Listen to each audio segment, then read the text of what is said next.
worried that you might be the cool kid? You wear the latest fashions on top of all the trends. Or have you ever worried you were too much in the mainstream? Always so generic, more normal than your friends. Well, we've devised a test to put to rest your fears. There's no need to panic if you lend us your ears.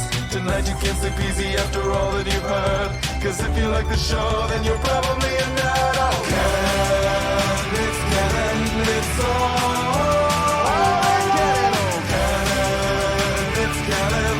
Tyler, Phil, and Boris. So Canon, it's Canon, it's all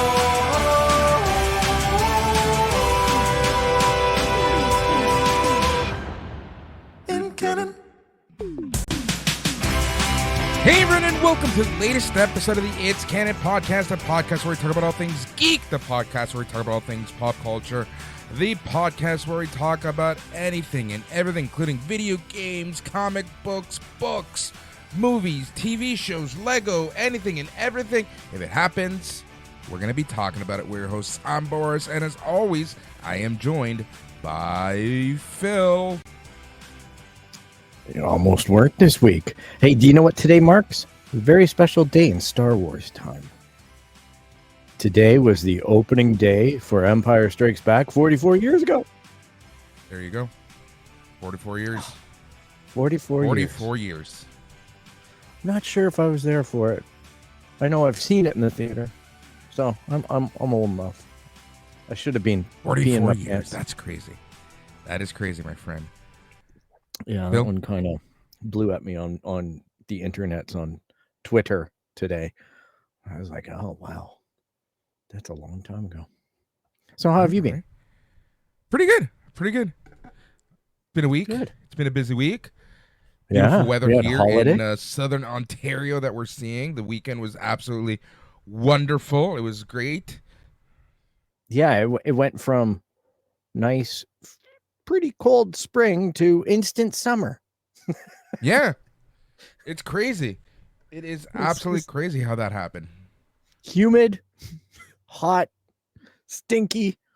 It's that time of year where you gotta have a couple showers a day if you're not careful. Right? I know.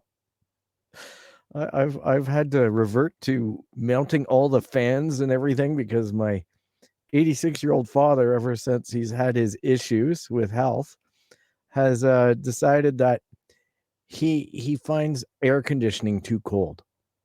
Yes. So now it's like, oh man, the house is just this sweat hut. I'm not complaining. Like, what are you gonna do? At least I'm working from home. So exactly, man. Exactly. Even if I wasn't in office, I'd be working from home at this point. The Montreal office closed where I work. Whoa, that's crazy. Well, after the acquisition, right? It's barely anyone was working from the office, and it's an expensive spot, and we had a huge spot because the company was growing at the time. But the new powers that be figured, well, everyone's home. Why pay for rent? It's kind of funny because we had a substantial footprint as well. My company, they shrank it down a little bit. They were responsible in some of the offices and the outlying offices that they could easily dispatch people to. But what they ended up doing was they only supplied about a half of the desk space needed. So there's no way we can all come back to the office at once. And there's nobody keeping track of anything.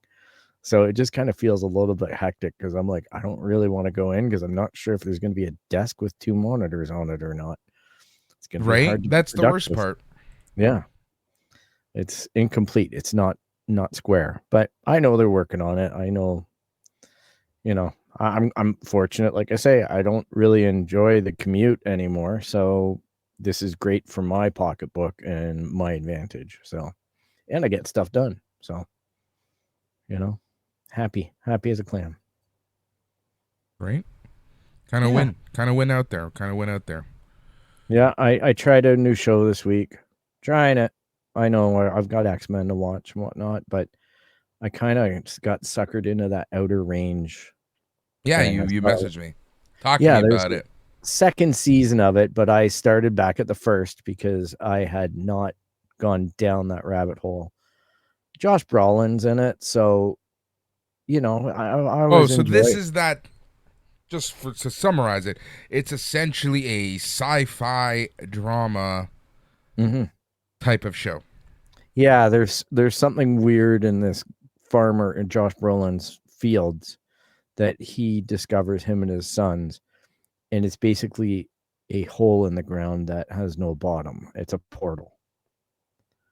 And you don't know where the other end is. And somebody in the first episode, he falls into it, or he gets pushed into it. And it kind of took him to a different timeline where he was dead.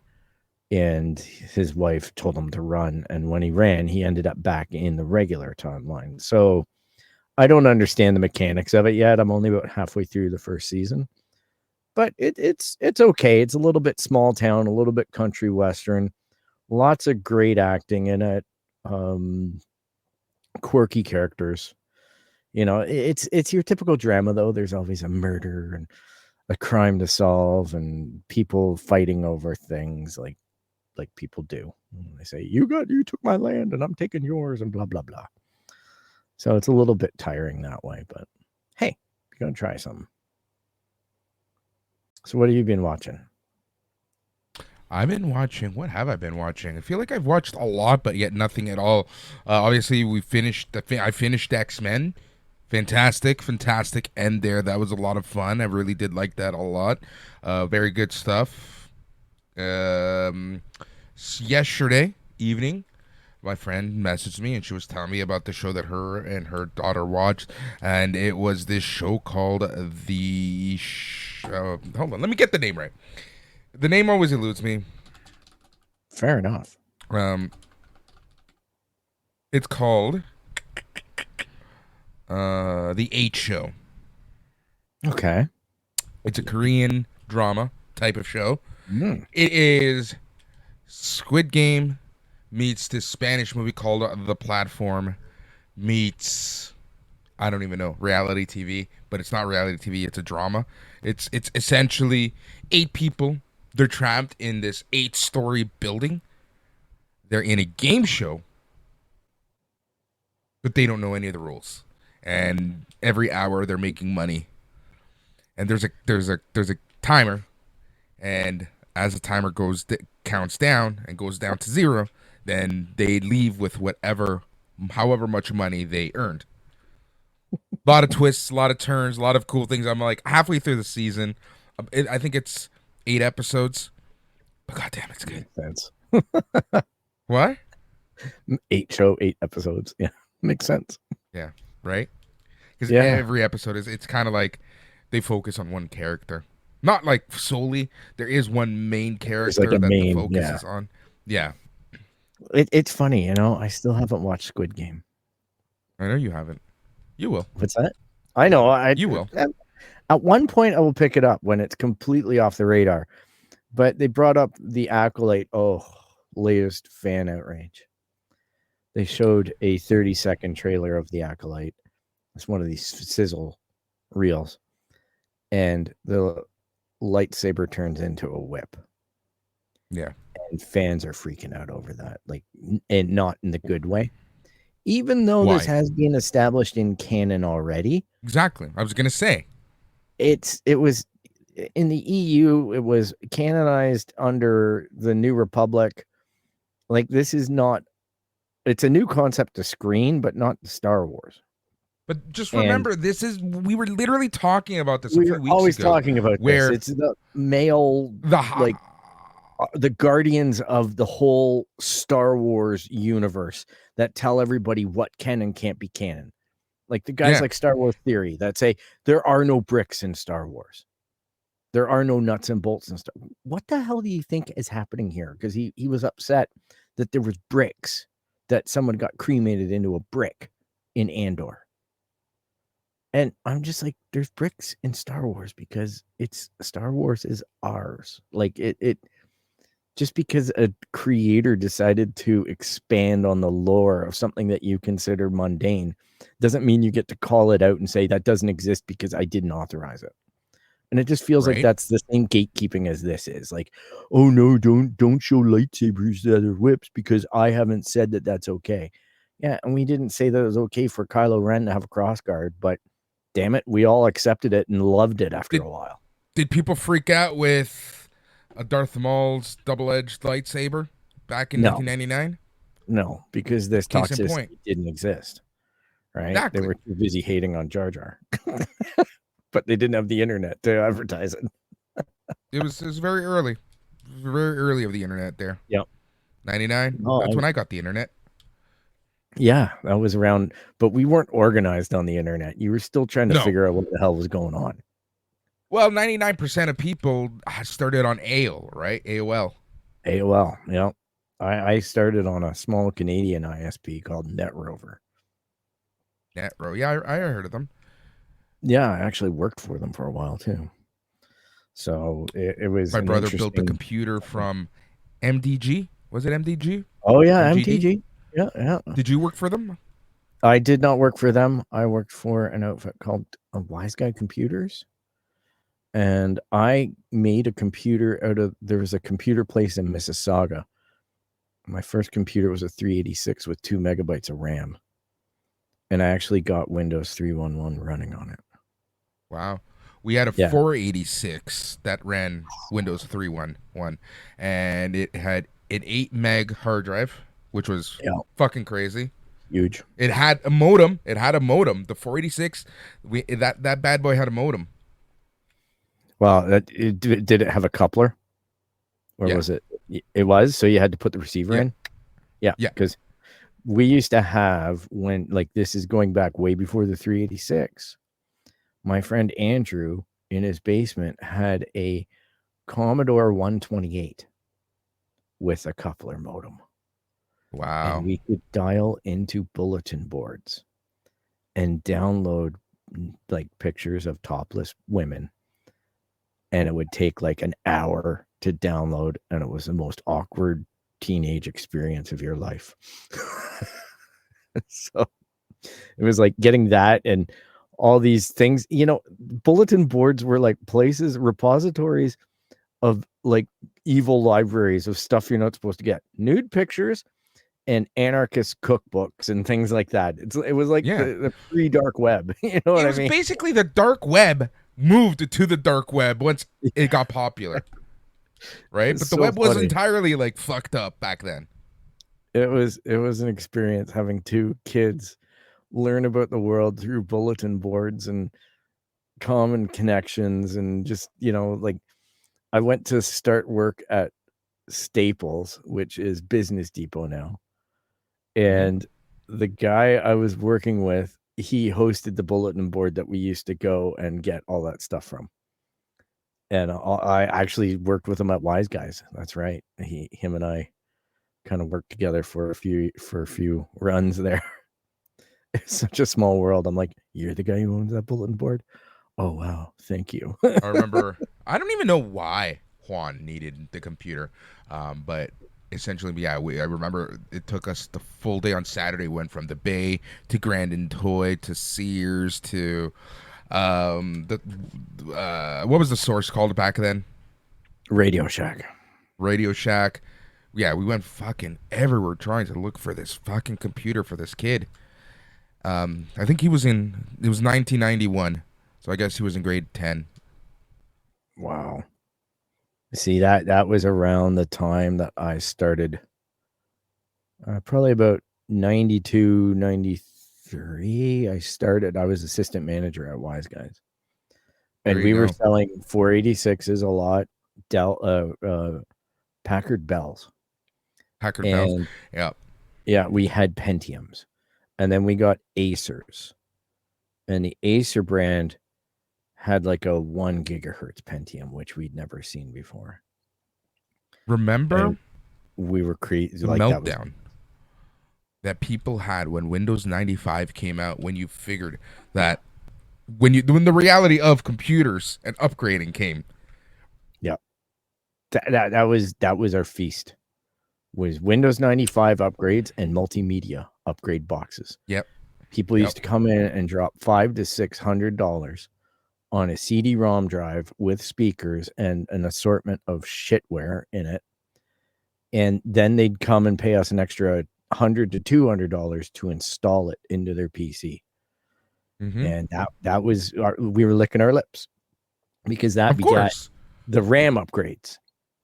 So all of a sudden people started going from 8 megabytes of RAM to 16 and things like that. But the price of RAM, 30 pin parity, and there's parity and no parity RAM, you had to match them. But the price of that stuff was going up to it was $200 for a 4 megabyte stick. So you get 2 4s to make 8, you get 2 8s to make 16. You're just talking money. And the cost on it, this is what people didn't realize. This is where the douchebaggery of the industry was. The cost on it that we were importing it from China, and we were paying $4 a megabyte and marking it up because market had inflated the price. So my boss was just asking me, can you go home, pop your Sims, and I'll give you double the Sims because I can move those faster than I can move these. So I got a free 16 megabyte upgrade, man. I was just you can have my 4s. I don't give a shit. Right? It's crazy, man. It's crazy. Yeah, because remember, that's when 95, I believe that's when Pentium 3s came out, and people were freaking out because of the motherboard size, and that's when people realized, hey, I need to change my entire fucking motherboard if I want to run this.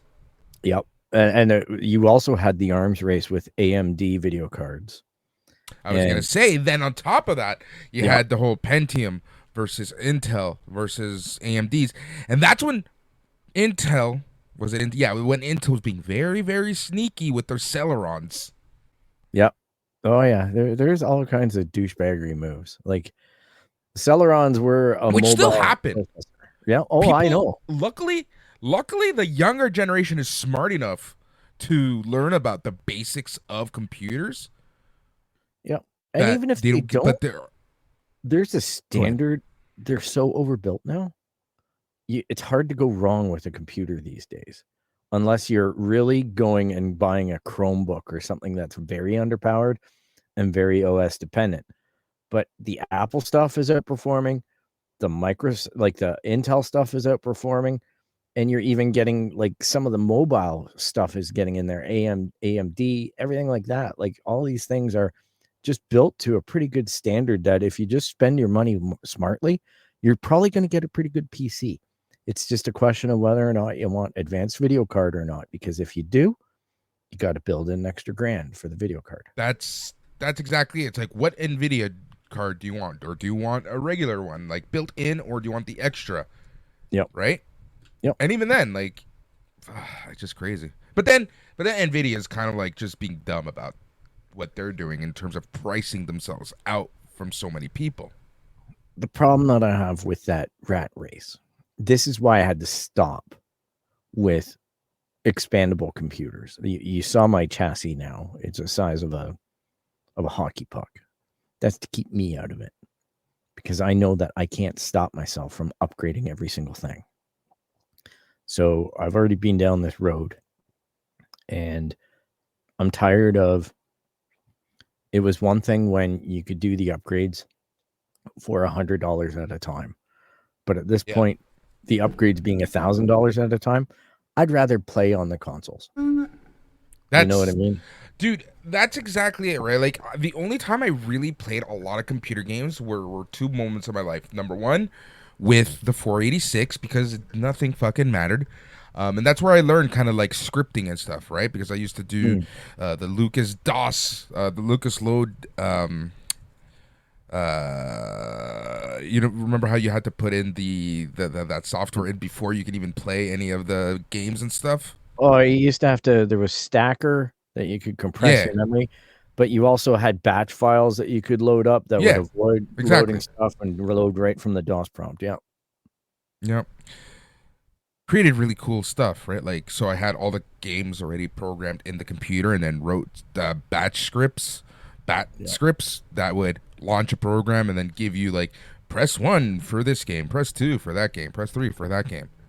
Yeah, you always had that Made life easier. 640K barrier. Remember, you had to work Yeah. within that barrier in order to slide your scripts in. Exactly. It's just crazy time, man. And remember, they were so insistent. 640K barrier is going to be there for the eternity of computers. It's a non-solvable problem. And then they solved it. And then they solved it. What's really funny though is like, so I learned. That's why I consider myself a very good programmer. I learned the old school way where you had limits to your hardware, right? Yeah. Yeah. And you couldn't program outside of those limits or else you're fucked. So my methodology, my ideology of software creation has always been, you take whatever you're given and try your fucking darndest to refine the code as best as you can so that it runs as best as humanly possible. So you damn well need to know your hardware and your software and anything, right? And any variations of that. Yeah. The new school doesn't have that limitation anymore. Look at video games. This is, my friend and I complain about it more than we should. But Forza Horizon 5, which is the video game I play the most. So I have the most observable experience to the month-to-month or week-to-week basis. The last patch that dropped, I haven't checked today's patch. It's probably why my packets were really inflated, because my computer didn't update right before the show too. But why my load size was just out of whack on that network. The patch size was 12 gigabytes. And that's a patch. Dude, I don't understand this. So like, I run nothing on this thing, okay? I have 32 gigs on this computer. Like, why, when I open up my memory, is like Spotify running on 34 meg or like a huge fucking chunk? Yep. There's just a lot of, to be honest, like with this new computer that I have, I am trying to keep it unburdened. I'm not installing apps. If I'm going to use Spotify, I'm going to go to the website. It's like literally I'm keeping everything as locked down as I can from my I'm the same way with routine. this computer, because this is the computer where I do all my editing, all my recording. I do the radio show off here, so I have the bare minimum here. Unfortunately, the bare minimum is all the graphics programs, the video programs, the audio programs, Spotify, to grab music for the show and stuff like that, right? But like, you explain to me why Spotify is using 95 megs of memory constantly. Oh, I know. Explain to me why Microsoft Teams, which isn't even turned on, is using 95 megs of memory. Explain to me why Google Chrome is using 2.6 gigs of memory. Yeah, it's crazy, man. It's crazy what these backdoor load and lifts do to your overhead. It's your memory is just all up for grabs, isn't it? That's the problem. Like, what's the point in having so much memory, right? Yeah, it's true. I hear you. I'm old man yells at cloud on this stuff. Hey, I am too. It's funny because when it comes to tech, I am, just because it's like, what the fuck is going on? Like, why doesn't this work like it used to? It's crazy. Okay, Phil, I'm gonna give you an option this week for our topic du jour. We can either talk about the Tick-Tock ban, or we can talk about the streaming services and how they're all being bundled now in the US of A. And in Canada. I'm gonna go Tick-Tock ban. All right, we're talking Tick-Tock ban a little I know later, that we're gonna talk about the streaming services at some point. TikTok is like one of those hot buttons right now. Yep. So let's start with some random news. Anything else that you're playing, watching? No, it's been relatively calm. It was a long weekend here in Canada. Happy Victoria Day, everybody. And I know Memorial Day is coming up for our American friends. Yeah, I know that you went to the game, the TFC game. I did. Saw pictures. I'm jealous. I'm gonna go soon. I was gonna say, I was gonna message you. I think you and I need to have a mandate over at a TFC game. Yeah, I agree. Jordan, my account manager, has reached out to me as well because he wants to throw a little party or something and welcome me back to home. So he said beers are on him, I believe, at one point. So I'm gonna said the same to me. Okay, I'm gonna test him because test him. Yeah, I'm gonna test him. He's my account manager too. I know he's like everybody's account manager. I think he's all of ours, like on the south end. Yeah, it might be. So I am planning to go back. I'm probably going to be going back in July because a friend of mine, his wife is going on a trip in July, so he's got the extra room and there's a place, and he's within walking distance of BMO. So I'm probably going to be crashing at his place and taking the GO train down for a game, so I don't have to worry about driving in that city. So, but what I had have happen was I had my dear friend Dave drop by and we sat and shot the shit for 3 hours on my deck. And that was, I grew up with Dave. He's my best friend. Was my best man at my wedding, and I his. And yeah, it was just good to just relax and really, connect. And then afterwards he drove home and I got to sit down and watch the Blue Jays game with my dad, which ended up being really special for me. So I had a really relaxing day yesterday. I had an easy day at work for a change. And that's about it, man. That's my update on my life. More information than anyone ever needs to know. So right. More information than most people even give a shit to know. Yeah. So that's my boring life. That's my boring life, man. And I did go to the game on Saturday. That was a lot of fun. Met up with Kevin, my buddy Kevin, for his first outing since having a little one. So that was a lot of fun, just catching up with him. Saw my dad, my sister went to the game as well. Said hi to them before the game, and then did my thing. Kevin and I went out after Kevin and I went out for a couple beers after. Got home relatively early and just called it a night, man. The sun got to me that day. It was pretty sunny that day, and I went out for a long walk. I've been trying to get a lot of walks in. Actually, there's this app. Kind of like this app.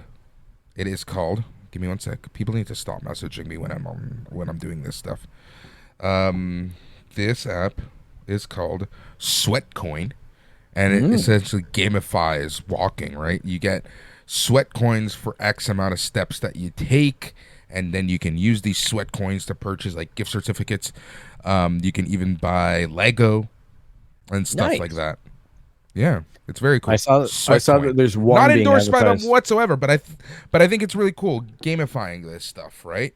Yeah, I saw that there's a similar app that does it for Star Wars physical coins that they will send you as you earn your way. And then you can change the Star Wars coins. They light up the lightsabers and stuff like that. There's all interesting little things. But that's Instagram's learned that I like Star Wars. Right. So, yeah. That's awesome, though. Good for you. I'm glad. Yeah, no. There's a lot of fun.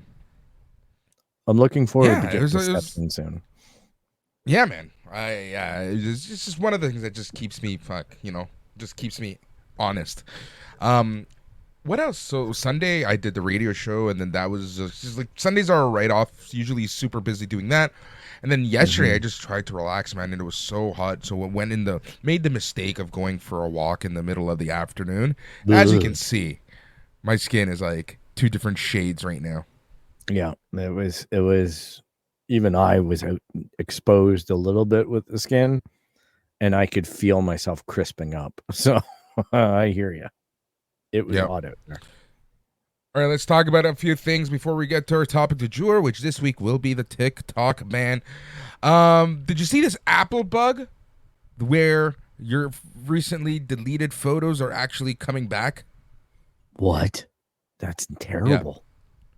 Yeah. Right? Last week, an alarming complaint popped up from iPhone owners on Reddit and elsewhere where old photos long since deleted had resurfaced in their Photos app. Vacations, nudes, concerts, all unexpectedly returned like an unwelcome pet cemetery cat. Today, Apple finally acknowledged the bug and pushed out a fix, but the incident underscores a forgotten truth of memories in the digital age, which I love to remind people this: deletion is a myth. Yep.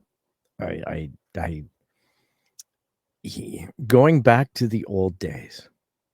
Hate to be the old guy in the room. Again. But again, and still.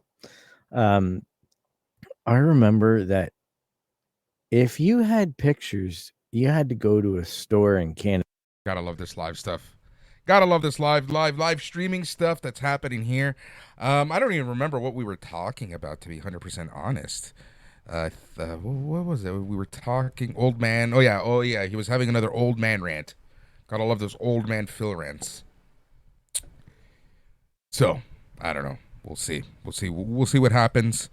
So another thing that I wanted to talk about here is Adult Swim is launching a Toonami rewind block with Sailor Moon, Dragon Ball Z Kai, and Naruto. Apparently this is going to be the 90s Sailor Moon, not Crystal, which is kind of cool, but that is coming to Adult Swim, which also reminds me that there is going to be I believe it is a My TV network. They're launching in a new cartoon network that's going to be showing a lot of those old school cartoons, like the old school Looney Tunes, and things like that. I wonder how they're going to be able to actually handle a lot of the cultural differences from back then and now. Phil, are you back? I think I'm back. Am I back? Oh, you're back. You're back, my friend. Oh, good. Sorry, I didn't mean to have the technical issue, but I must have had a technical issue. Yeah. I was just explaining that, we had to have our photos processed. And yeah. You would be assured that you got your photos back, but you also had the code of ethics to not drop off anything that was going to embarrass anybody by going through on the roll and being exposed to the public. So the guys would look at the negatives before they'd process the film and refuse to develop certain photos and whatnot. So you had to go home to develop those photos if you wanted them. Two things. Number one, because that was remember an thing. Like Blacks and one of those types of companies where they would have like a window display of the photos being processed. Yep. You could watch them on the run in the mall. So I had a friend who worked at Blacks, and that's what I was explaining, that what he had to do was like kind of proof each roll before he'd process it, because he didn't want to offend people outside.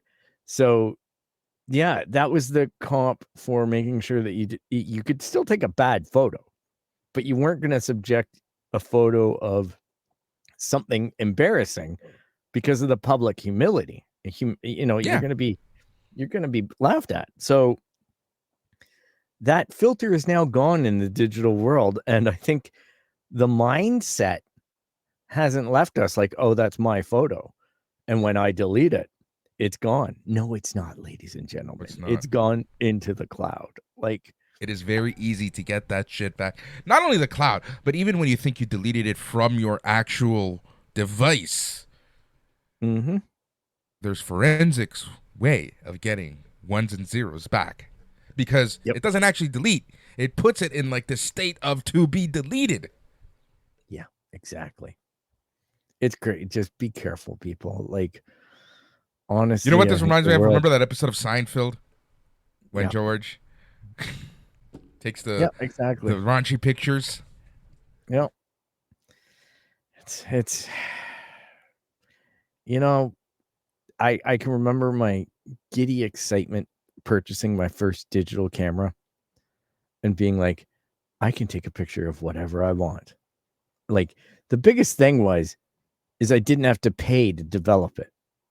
Right? That was my thrill, was not to get nudes or anything like that. It was just that I could take a picture of whatever I wanted and become a better photographer and not have to pay for the mistakes. That was the biggest kick.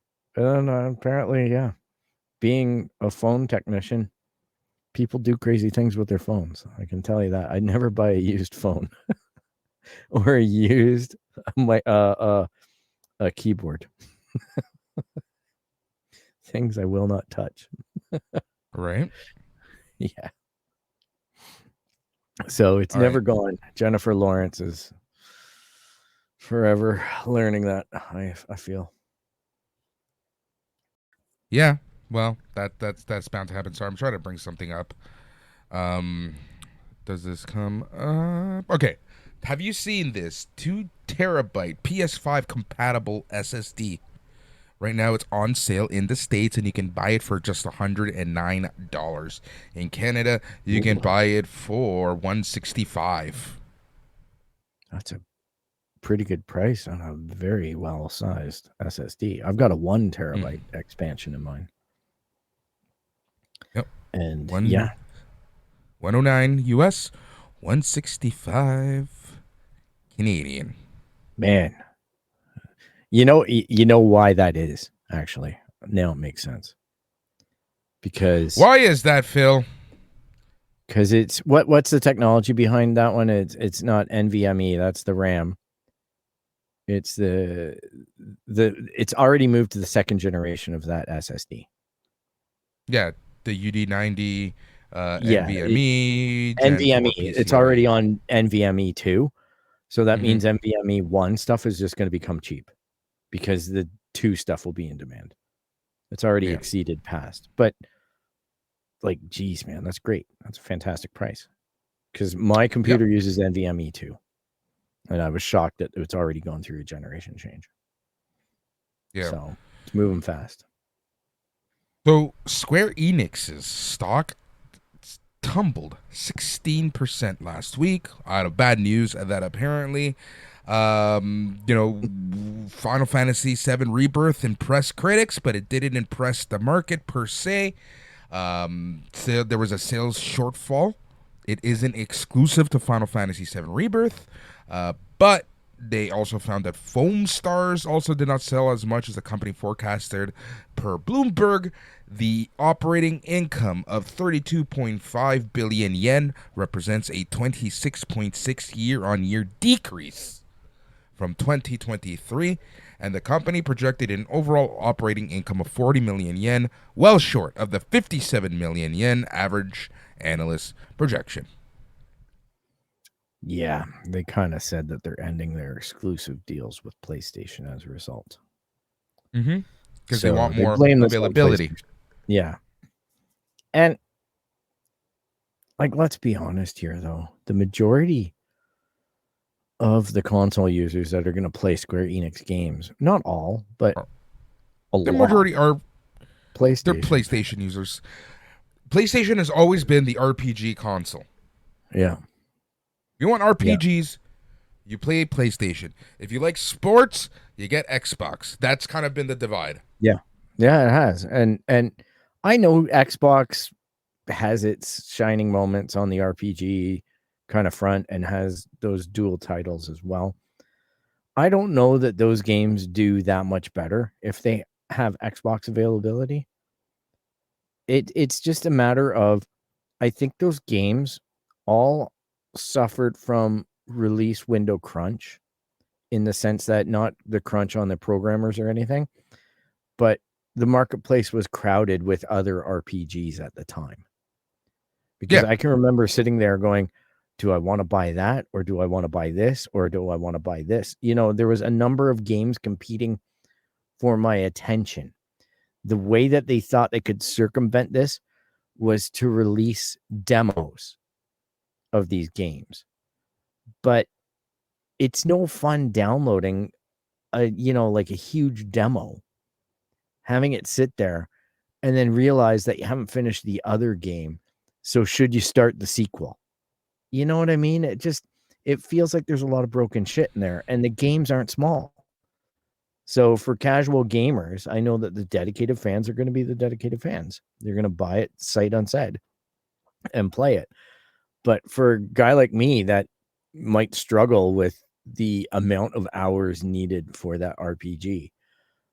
It's, daunting because I had some fun with the original 7 remake, but I never finished it. It felt too daunting. It got to be way too big and way too demanding and way too insistent on learning way too much too fast and mastering it. Like there wasn't a well done curve for even in the story mode of you still had failures. It's like try playing Elden Ring, man. It's hard. Oh my god! Don't even get me started on that fucking game. I can't get out of the tutorial on that game, and I think that's a fucking shame for developers. Like I'm all for making a game as hard as possible if you got the fan base for it, but you should also conversely make the game easy so that we can all talk about it together. Well, people are talking about it, right? People are talking about it like how they rage quit with it and stuff like that. Yeah. I know that company's got a lot to be proud of from software, and Square Enix, I've played some bangers from them. Like Sleeping Dogs was fantastic. I don't know why there's not a Sleeping Dogs 2. Guardians of the Galaxy. Yeah, Guardians of the Galaxy, fantastic. They've had a lot of sneak successes. It's just these big ones, they kind of boff it. Avengers? Final Fantasy, not so much. That's true. Final Fantasy Avengers was garbage. But that Final Fantasy one that crashed the PS5s, that one, again, another huge epic game. I played the demo, it crashed my machine. I bought the game when it went on deep sale. But a lot more gamers are buying games on deep sale because, man, the economy, look at it. Read the room. Yeah, it's hard to drop AAA game prices, especially when you're upping them. And giving you less content. Yeah, and giving you people less. Are going to start waiting for the Game of the Year editions and stuff like that. Yeah, I'll pick up the game impulsively for $20 or even $40. But look at Sony this month. Aren't they giving away with your PlayStation Plus account? They're giving away Last of Us Remaster 2. So that's free now. You know what I mean? It was free bullshit. Anyway. It was $10. Considering I bought that for my nephew, like it was like motherfuckers. Yeah. But it's basically included with it. But we had to wait. You know what I mean? It's I waited on that Final Fantasy game to go on sale before I bought it. And I'll do the same with that Rebirth thing. So they'll get my money. Speaking of sports, 2K plans to reveal the next iteration of sports games on Friday, June 7th at their Summer Game Fest thingy. Whoop-de-doo. How we're going to advertise. You know what's interesting, though? You know what's until right now, when I was like, well, not right now, but like earlier when I was doing research for this show, I forgot that E3 isn't the thing anymore. Yeah, E3 is gone now. Like, I don't care. It's Summer Game Fest. Summer Game Fest. I said. That's what I said. I said Summer Game Fest. I know. I'm just laughing at it because it's not Summer Games Fest. It's Summer Game Fest. Summer Game Fest. Sony is going to reveal their long-term vision this month, and they're describing it as essential. This is all disgusting corporate speak. And Xbox, their move has leaked that they're going to put Call of Duty in Game Pass. Remember, they have two new CEOs. Yeah, Xbox has revealed Game Pass subscription is costing them money. They're not making money. They're not able to drive subs up. They're bleeding out on subs to the point where they had to shutter 5 studios. And PlayStation are going to announce their strategy on how they think they can get past this. And I'll bet you they're going to screw it up royally. That's my guess. Speaking of screwing things up royally, like this is how short-sighted PlayStation or not PlayStation, but Sony is. And if you really think about it, last week on the show we were talking about that Helldivers bullshit that happened, right? Yep. They also announced last week that Helldivers 2 sold 12 million copies out of the gate to become PlayStation's fastest selling game ever, dethroning the record set by God of War Ragnarok. Wow. And then they moved and put the same restriction on Ghost of Tsushima on PC. Yep. Here's a fun little fact. Did you know, talking about sales, and like this just goes to show you, right? Like this whole and I'm not taking a side, I'm just presenting data at this point. Trying to be objective at this point. Yep. Trying to be objectively presenting.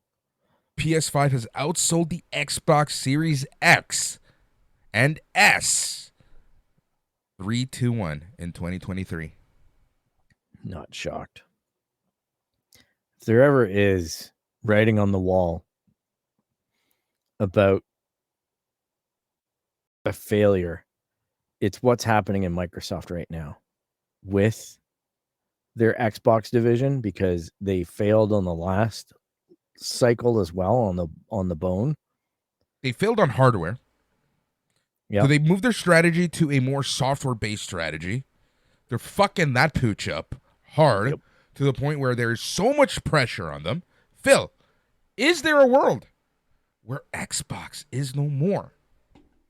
I think we're starting to enter into the theoretical territory of what that looks like, because I think it's very clear that Phil Spencer has had the tap on the shoulder from Microsoft's uppers and said, we're no longer using you as an amusement piece. You spent $69 billion to get Activision Blizzard. If you don't start returning that cash, if we don't see returns on the investment, if we continue to see loss after loss on each quarter, there's a point at which we're going to walk away from this business. And that's going to be catastrophic, because it's this all in on Game Pass, which isn't taking off to the degree that they need it to. They're not able to get subscriptions up for Starfield and other such games. It's the guys who have Game Pass, the people who have Game Pass, who wanted Game Pass, have it. There's no new market now that's just going to go out and spend $600 or $500 on a console and then a subscription fee each month. It's just not going to happen. There's no easy way to, like, my friend is a great example of a guy who would absolutely, my friend Mike, who I play the Forza Horizon 5 with, he refuses to buy Game Pass because he knows he's probably going to be unemployed. Like, he's just like, he's the type of guy that's going to go through and like get the most out of each free game. And those people are starting to learn to stay away from a product like this. I know that I'm infinitely lazy with video games, and I will play them for like 3 minutes and then go, oh, isn't that interesting? Okay. Probably never touch it again. That's why I was, right? Yeah. Like, I just don't have the time, unfortunately. But like, the reality is here, right? Like I said, we know that the margins are so small on their hardware division. Yeah. And right now, really the software division, as we've seen, is not going so well, as they shuttered how many studios? 5 last week and more coming. Yeah. The future of Xbox and Microsoft in the video game world is going to be very interesting. You know what this honestly reminds me of? Remember when the Sega Saturn was released? Yep. And that was basically all she wrote for Sega? Well, they had a good go with the Dreamcast. Dreamcast was way but that was years after. Yeah. That was the re-emergence into the market after the 3DO and the Saturn failed. Yep. Oh yeah, Saturn. I was a Sega Genesis guy, and I remember wanting the Saturn, but it was just out of reach. It just wasn't something that felt real. And there was a Jaguar in between that as well. There's a Genesis, then the Jaguar, then the Saturn. It's just crazy because the Jaguar was a CD-ROM game player that I really wanted. Now, I had a friend who had one. Yeah, everyone had a friend that had this paperweight, right? Yeah. Because there weren't many games for the Saturn on top of it all. No, very underdeveloped. But so, like, Xbox really shot themselves in the foot. It was that whole debacle with Xbox with Halo Infinite. Yeah. Like, I hate to say it. So It hold always on. comes back to Hold on, 343. hold on. So can we blame the demise of Xbox and Microsoft's video game division to 323? 343. 343. I don't know what I think that it was a major cog. I think between 343 Studios botching that land and having the whole marketing department go all in on it, and then missing it by that wide of a margin. And then you have to factor in, to be honest, there was video games that were outside of this that really hurt Xbox as well. Because I would have thought Xbox had a pretty good player count on Overwatch, and Overwatch 2 just completely bottled it. Right? And these things all have consequences on player base. The thing that revived the hope of these companies was the dead cat bounce during the pandemic of everyone staying at home and trying to play because they were told to stay home. So that made video games look like they might get more viable. I think one of the interesting tellers is going to be when Grand Theft Auto 6 comes out. How successful is it at that point? In just over a year. These companies need to last just over a year because it was announced it's set for fall of 2025. Continue. I would say if you're going to see Xbox kind of move out of the limelight, it's going to be gradual. It's going to take a few years. I think that their next move is going to be games as a service and not even market hardware, just be an app, because they lose so much on hardware. That's what I think. Yeah, and then I think they're going to have a go at that. A console, but they're also going to sell their software to PlayStation. Like, that's Halo what I'm thinking. Number one, they're going to become a software company with the only hardware that they sell is going to be like a box or a something that connects to the cloud, similar to Stadia. Yep. Yeah, I really think that it's going to be. Dude, we called this. Yeah, it's going to be that, and there might be a component where they license other companies to build a piece of hardware for the nostalgia hounds that gets an Xbox certification and gets that app loaded onto it and is able to offload some of what's on the net into that box. But I could see this NVIDIA happened in the early like 90s, late 80s, early 90s with Nintendo. They knew that they needed to look into the future. They already had the Super Nintendo down pat, and they were looking down to the future, and this whole CD-ROM craze was really starting to pick up. So they partnered with Sony for this add-on to the SNES. Yep. We all know what happened there. Yeah. Freaking crazy. But I think that's going to happen. Like, can you imagine, Phil, if the Xbox becomes like the Android phone of the video game market? Which is fucking hilarious considering that it's Microsoft.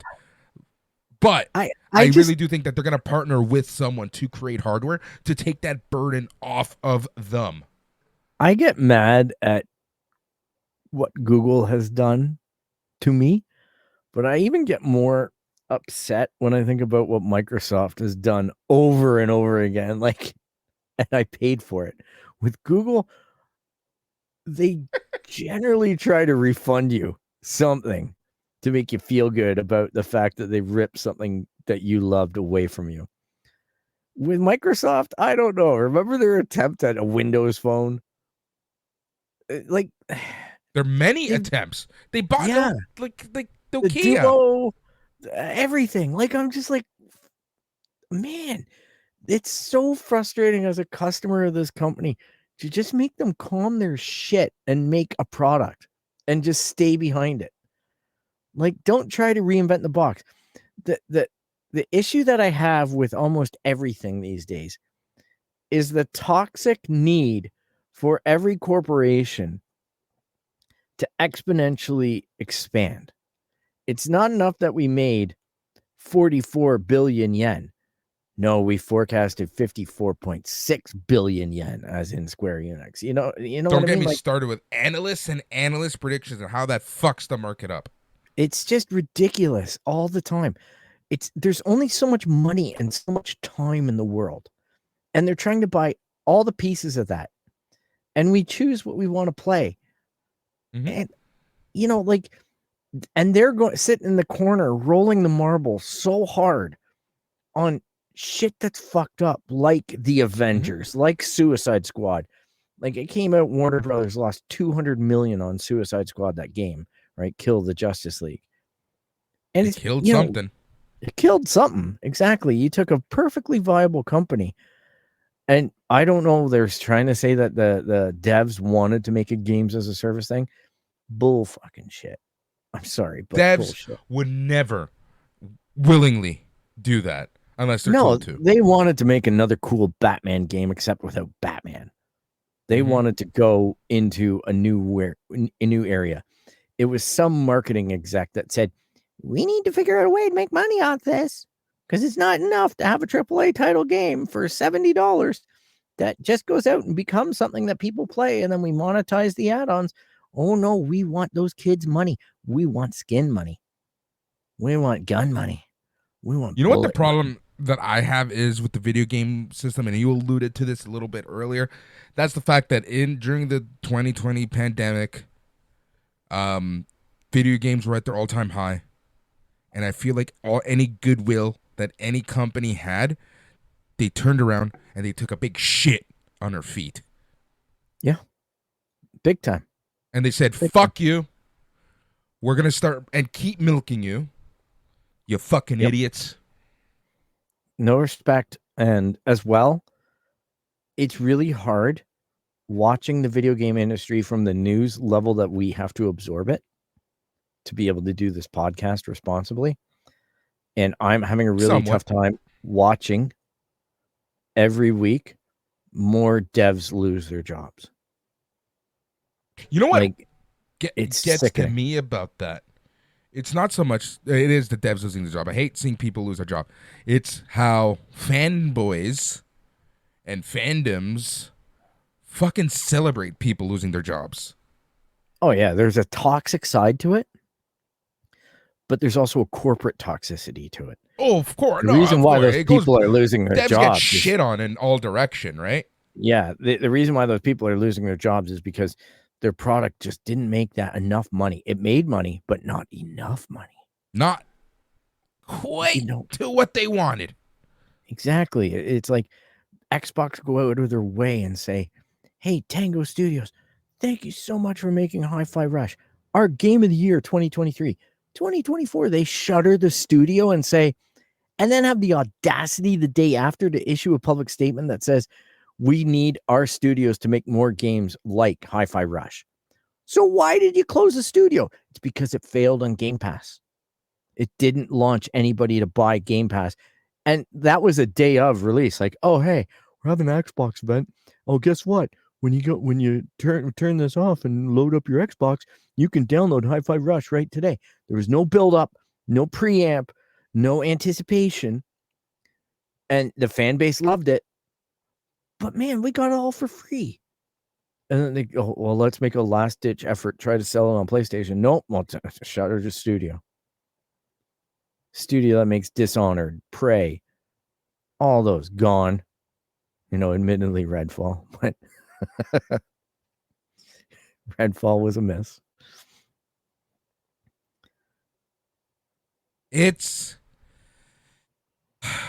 I don't get it, man. I just don't understand what these corporate overlords of the video game companies are thinking. Yeah. They really don't understand their market, I think. I think that's what it comes down to. Well, I think that they look too much at a chart and not enough at exactly. Yeah, they look at numbers. They try to make sense of numbers and graphs and data, but they don't actually know the market per se. I think that's what it comes down to ultimately. Like, my friend Mike and I, we yell into our little headset mics every week when we're playing Forza Horizon 5 and question whether or not anybody at Playground Studios actually plays the game. Because the fails are just so glaring when you find them. Mm-hmm. And I'm like, what the hell, guys? If you had played your product, you would have called this out from a mile away. A mile. And like, do you have a testing department? Do any of the guys in there play the game? They get story sequences and talking points mixed up. They don't get the cars lined up for the right weeks. That makes sense with what they're doing elsewhere in the game. And that's the part. And this has just been watching them stumble through it for 2 versions of the game. And that's where I really wonder, like, who's driving this car? Is it marketing? Is it a bunch of people that don't really play the game, that just code and are told to do this and don't care about it, do it and walk away at the end of the day? You need to get some people involved that actually like the product and use the product, are passionate about the product. You're going to find your answers real quick. Yep. Yeah. I don't get it, man. Having said that, retro gaming emulators are topping iOS and Apple TV charts. Sure. Now that Apple has allowed them to come into the stores, they're killing it. See, this is the type of stuff, right? People at those 2 companies and video game companies in general are going to look at that and they're going to say, you know what we need? More retro games. More retro. Yeah. That's the craze. It's not the fact that they can fire up Zelda or Mario. How can we monetize a retro game? Yeah. Oh, let's only release 5 boards and they have to pay for the rest of them. Yep. Or the infamous Smurfberries game. Oh, you could sit there and mine Smurfberries. You could make certain yields each day. But if you wanted to get something that was really cool, it would take you playing that game every day for a month. Or here's $20 to buy the frickin' Smurfberries in game currencies. Yep. All right. TikTok. Let's talk some TikTok before we go. TikTok. Full disclaimer, I don't have the TikTok. I do. Wow. I do have Reels, but I don't have TikTok. You see and there's TikToks a lot of TikTok. about a month after I do. I'm all right with that. I'm just saying. I'm not proud of that stat at all. Yeah, I'm like, careful with your words. So there have been concerns, and this is the general gist of things, why TikTok is being banned, why they don't like TikTok. This is what it comes down to. There are concerns that the Chinese government could access sensitive user data through the short-form video app known as TikTok, which is owned by the Chinese company called ByteDance. This has prompted the U.S. government to pass legislation banning the social media platform unless it is sold to a government-approved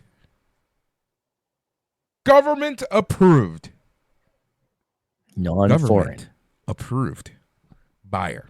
Yeah. Non-Chinese. Now, legal experts say a TikTok ban without specific evidence violates the First Amendment, and a lot of people think that this legal challenge is going to halt the banning of TikTok.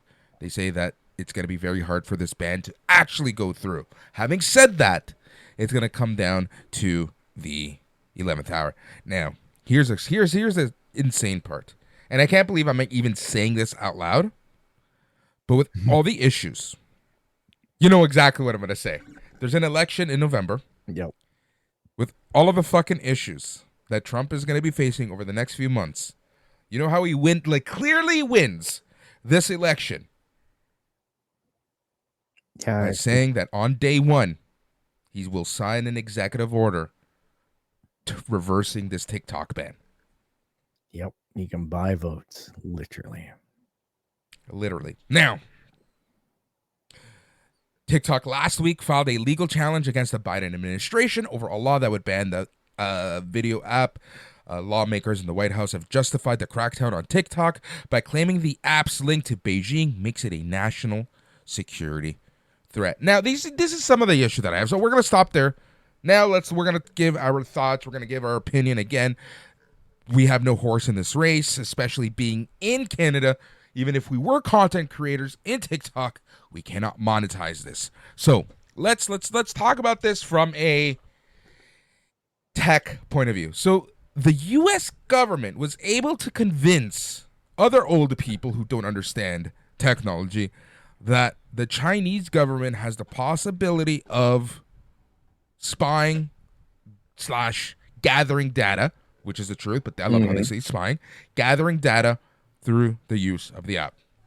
What difference does that have with every app ever created, especially social media apps like Facebook, like Google? It's just where that data collection center is, right? It's in a foreign country. It gets noticed quicker. Like we had a controversy here in Canada. Tim Hortons years ago had an app, and they were wildly violating everyone's rights in this app.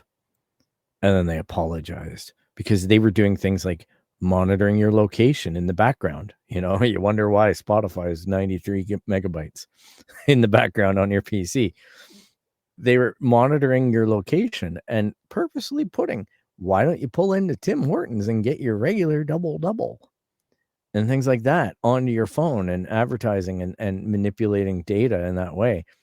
And the government here said, well, that's not ethical. And it's interesting because in Canada, the government has made a rule that no government cell phone can have TikTok installed. Mm-hmm. Which is this, yeah. Right? Because they think that there's credible info about that collection of data. There's two concerns that I've heard about this collection of data. Number one, I've heard the conspiracy theory, and I don't want to get into conspiracy theories, but I've heard the theory that they control the algorithm. So I can tell you firsthand from Reels and whatnot, and I know TikTok works in the same way. They're going to key into the things that you key in. If you start looking at all Star Wars and Muppet stuff, it's going to show you content that has Star Wars and Muppet stuff in it. If you look at dick and fart jokes, it's going to be dick and fart jokes. All right. So I got dick fart jokes and I got Muppets and Star Wars. So the algorithm goes hard on those topics. The algorithm for most American kids and most Canadian kids, I would think, is a lot of fairly absurd, entertaining content. The more absurd, the better in most cases. I'm not, immune to it either. I have a good laugh when I see someone doing something stupid as shit on social media. And I think that there is a theory that they control the degree to which that algorithm goes after certain locations in the world. So Chinese kids are getting educational TikToks to make them smarter and more worldly and able to, bring them up in a certain way, and then dumb down the North American kids by showing them crap from, the bottom of the barrel from TikTok. That's one theory that I've heard. I don't know how true it is. There must be some way to validate that, the same way that there must be some way to validate where the data is and who owns it, like who's got their hands on it. They're afraid that the Chinese or where ByteDance transfers that data to. Like when ByteDance hands over that data to the Chinese government, they must have some information about that they are gathering locations of American citizens based off of this app. So here's the thing, Phil. Legal experts said that in addition to proving that TikTok is a security risk, U.S. officials will have to prove in court that its ban was the least restrictive way of dealing with the threat. I think that there's going to be a strategy that's presented about national security that's going to be an interesting one in court. How are you going to be able to justify national security on a non-government official's phone? They're going to have to show somehow Yeah, they showed WMDs in 2003. Yeah. I know. Yeah. 2000, yeah. But, you know, they're going to have to come out with some information flat out saying how this information is being manipulated and how this information is being used against us to constitute a national security threat. I think the confusing part for the government right now is that they're trying to aim TikTok and their distrust of TikTok to be equivalent of their distrust of the communists. Yeah, back in the that's Cold War. exactly it. They're hoping on that fear-mongering strategy, but the unfortunate part is that it's not working, and it'll be very interesting when TikTok calls out Silicon Valley. Yeah. Because you know that's going to happen very soon. Oh, the gloves where are they're come going off. to question Yep. Instagram and Facebook and I all think- those. I think this potentially ends up being a fight that might just make the IT world a little more ugly for a lot of companies and a lot of different regulatory bodies, regulating industry behaviors. This could undo a lot and cause a lot of financial leanings towards, instead of using the world in the cloud mode, it might force the use of like data centers to come back in a more a lockdown way. I think where data is going and where data is being stored might become something that gets questioned and audited a lot more from a government standpoint. And what's to say ByteDance isn't going to just cave and say, okay, the U.S. users will have their own server on U.S. property. Yeah, and that's what they're offering in a lot of ways. And I have the same questions about companies like Tencent. Like, Of how come course. Tencent's okay? They can own massive amounts of American stuff, but no, ByteDance, evil. Like, it's all a question of They that tried this algorithm. with Tencent a few years ago, remember? Yeah, they did. And Huawei. That big Well, that's kerfuffle a with whole Huawei. other Yeah, can I of know. worms. Yep. But it's just funny. And that one came silent when Huawei started calling out American companies and their practices. Yep, because the same thing that they were being accused of baking into their hardware was the same thing that Cisco was doing in their hardware.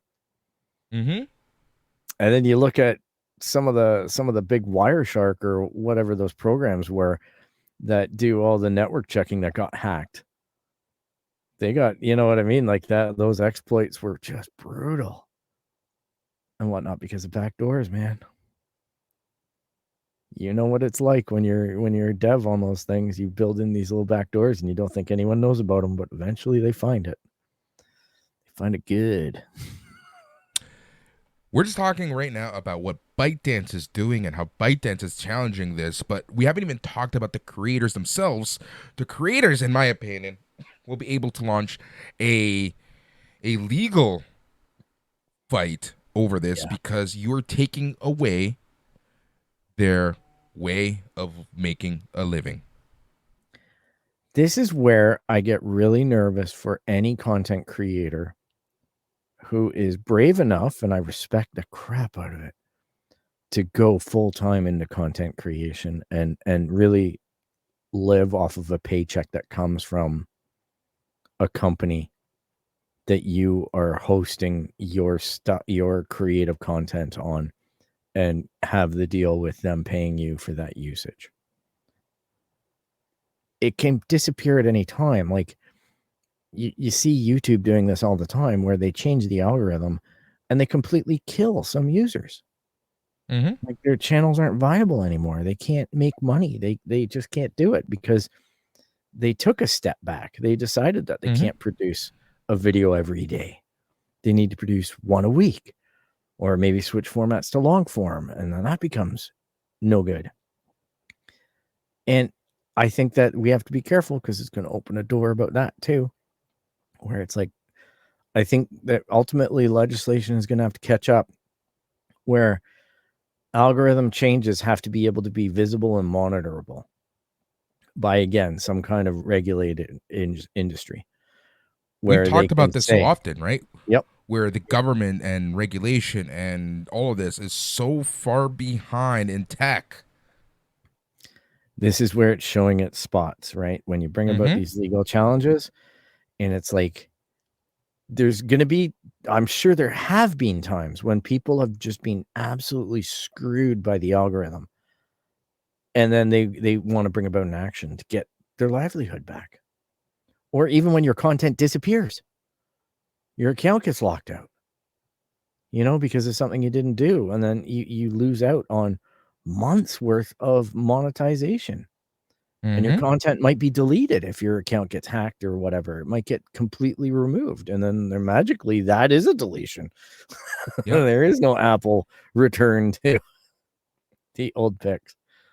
So I just see a lot of it's a really risky venture. That's all I'd like to say. My heart goes with people who may be impacted by this. And I agree that it's their livelihood. It's sad if it's gone. But I also realize that we need to be careful about these apps too. Like, to think that you pick up your phone and you make however much money you need to make each month or more than what you need each month just off of filming off of that. Hats off to you. But man, that's a dangerous game. It is a dangerous game. And that's why I'm kind of glad that here in Canada, we don't have those monetization opportunities like they do in the States. Yeah. It's pay to play, it seems, right? It's crazy. You want people to use your product. In the States, you got to pay them. In Canada, we're like, how drunk can we get and laugh at this? What do you think is going to happen? What I want to have happen, to be honest, is Is what you want and what you think two different things, or is it kind of along the same that's way? Why I'm separating this. Okay, that's okay. Let's separate them. So what I want to have happen is I'd love to see Tick-Tock hurt. I'd like to see it wounded. Not maybe taken down, but wounded seriously, in the sense that they question whether or not they want to be in this game. What I think is going to happen is I think the court case is going to go the way of Tick-Tock. Yeah. I think that the courts are going to find a way, and that outcome doesn't piss me off. I just think that it's going to be politicized to be done before the vote. I was going to say that vote becomes way more temperamental when it's based off of Tick-Tock. For that generation. Can you imagine if the next president, like if I was the Chinese government just watching this unfold, I would be fucking howling at the fact that the next U.S. election could be decided on Tick-Tock because of Tick-Tock. Not Putin, but quite literally the Tick-Tock generation. Jesus Christ. And there's not one person that can blame Facebook or anything like that. It's like, no, that was Tick-Tock. All Tick-Tock. And the worst part about this is, like, we haven't talked about this, but like we've seen the rhetoric about foreign interference and this and that. They literally brought this on themselves. Yeah, they literally created this behemoth and said, oh, feed it blood. Let's see what it does. I agree with you. I think that ultimately we are going to be seeing this go in Tick-Tock's way. I think that there's just way too much that can go against it. If Tick-Tock plays the PR game and they line themselves up saying, look, we've tried XYZ solution. The American government has said no to all of them. They're handcuffing us. What can we do? Right? 100%, buddy. 100%. That's the issue. But again, they've done this to themselves. With that said, Phil, you know what you got to do now. Yep, I'm going to let the people know. If you want to catch up with us, you can find us at www.itscanonpodcast.com. You can track us down on Instagram, Twitter, YouTube, Facebook at It's Canon Podcast. you can email us at show@itscanonpodcast.com. You can find us anywhere where you find like podcasts.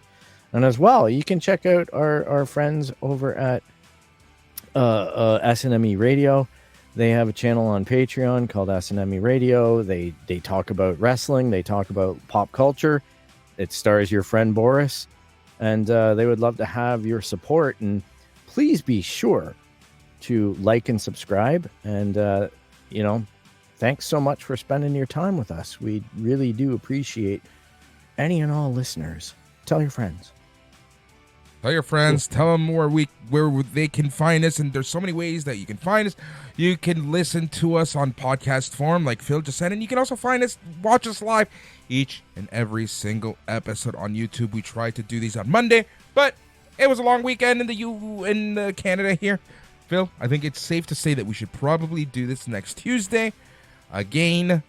Yeah. Mainly because the Americans have a long weekend. Unless the American listeners want to help them out, chill with us. We'll see. Hopefully my sound won't cut. Maybe my right. mesh extender will be here. Right. I'll solve my issues.